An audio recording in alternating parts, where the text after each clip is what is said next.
And so we're here, the final day. We have reached the end of 31 days of Christmas. Bit of a slog towards the end there, I gotta say, but I am going to be reviewing one last film, and that film is Trading Places. However, before I get into that, I would just like to introduce a special guest. I figured, while it's the last show of the month of the series, we'll have a special guest on, and that guest is going to be Luke Ryan from Razor Wire Reviews. He's here to talk about his favourite Christmas film. Luke, over to you.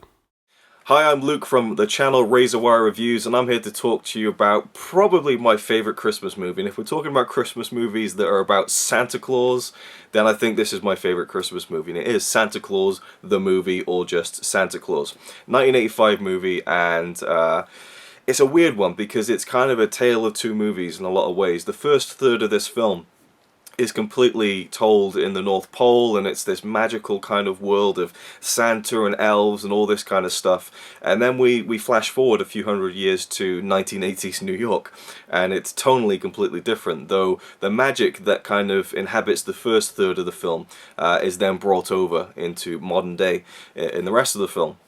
So we have Santa Claus, and we really get, I mean, it gives you what it says in the tin, Santa Claus the movie. It is like Santa Claus the origin movie in the first 40 minutes, and we get to see how he became Santa, all that kind of stuff, and I just love that first 40 minutes of the film. I love the magic to it. It has this great quality, the production design, the music, it's all very Christmassy and warm and fuzzy, and it just reminds me of watching it when I was a kid, and it's one of those films that was on TV a lot when I was a kid, and I grew up watching it with my grandparents, so nostalgically it definitely has a huge part of why I love it, and I was surprised to see when I read up about it now, because I'd never really returned to this film and thought, what do people think of that film? And I had a look recently, and it really is not thought of as a very good film. It bombed when it came out, it lost a load of money, no one thought it was any good, and now today people think it's a pretty terrible film. I will grant you it has its cheesy moments, and there's certainly bits in it that, you know, don't hold up as well today through adult eyes, but I still really love this film, and I think it has this magical quality to it that a Christmas movie should have. I just love all the little details of this film, and the guy who plays Santa Claus, I forget the actor's name offhand, I think that he is brilliant in the film. I really love his performance as Santa Claus.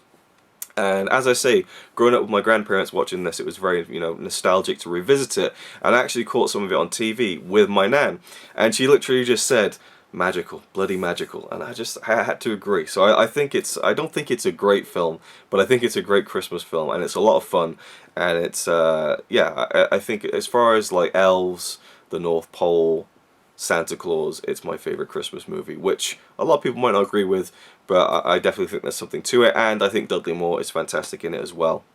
Some great kind of side performances, and you know, John Lithgow has always been a favourite of mine, so even though he does kind of not so much you know, chew the scenery but devour it, I still very much enjoy his role in the film too. So that's my thoughts on Santa Claus the movie.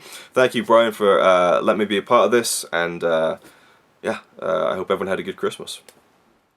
The final movie that I'm reviewing today is Trading Places, which was directed by John Landis and stars Eddie Murphy, Dan Aykroyd and Jamie Lee Curtis. Now, this is billed as one of the greatest comedies of all time. At least that's the write-up I read on it when I was kind of convinced into watching it. I watched this on my Now TV box, and that's literally what it says. It says it's regarded as one of the greatest comedies of all time. I have to disagree. Now, I think it's a good film. I think it's a very good concept. The idea of these two rich men making this wager in which they can figure out whether or not it's the environment that affects someone, or whether it's genetics, and you know, they make this wager to take this rich man, take everything away from him and see if he'll go to a life of crime, and take this poor man who's out on the streets and give him everything and see if it will make him be a more respectable citizen. I like that concept, I like the story, I even like how it's handled throughout this film, but I wouldn't say it's a particularly funny film. There were about 3 times during it when I laughed, and it wasn't even like a full-on belly laugh, it was just I chuckled. Whether I just do not get comedy the way that other people do, I don't know. Or maybe I have to watch this with people. Maybe it's one of them films that you have to watch with a group. I don't know. But for me personally, yeah, I didn't find it particularly funny. Not overly so anyway. But like I say, fantastic concept, and I really love Jamie Lee Curtis in it. I thought she was a shining light in the film, and yeah, that's about it. But the classic that it's made out to be, I mean, I remember seeing this when I was very little. Bizarrely, there's some stuff in this that I would shudder to think about showing to a 6 or 7 year old, but yeah, bizarrely I remember seeing this from a very early age. Some of the stuff in it I don't remember, but it's definitely not for kids. I remember it being funnier than this. I do remember laughing when I was a kid, but again, maybe that says a lot about the maturity levels of the humour that is in this.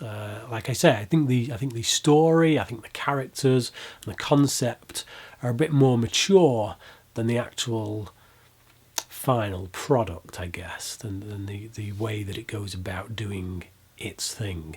But still, a likeable film all the same. I would give it a 3 out of 5. The Christmas element about it doesn't really play a huge part. There's a mildly amusing scene in which Dan Aykroyd dresses up as Santa, but he's really down and out and drunk and dirty, and probably the funniest bit in the film for me was when he pulls this salmon or whatever it is out of his beard and starts chewing on it, and it's just mangy as anything. It's really horrible, but that was funny, admittedly. But yeah, I guess setting it during the Christmas season, the time in which it's goodwill to all men, I guess that has something to say about what is going on with these men and how they act towards each other. But yeah, so 3 out of 5. What about you? What do you think of this film? And just before I go, I would like to give a shout out just to a couple of people who have really supported me through this series. Jack Grimson and Rachel Wagner. They've been very much engaged with these videos over this month in which I've been reviewing all these Christmas movies, and to be quite honest, at times those two people have been the only ones who've kept me going, who've managed to kind of convince me to keep on going. So big thank you to those two people for this and for their support. But yeah, what do you think of Trading Places? Please comment below, let me know, and until next time, thanks for watching.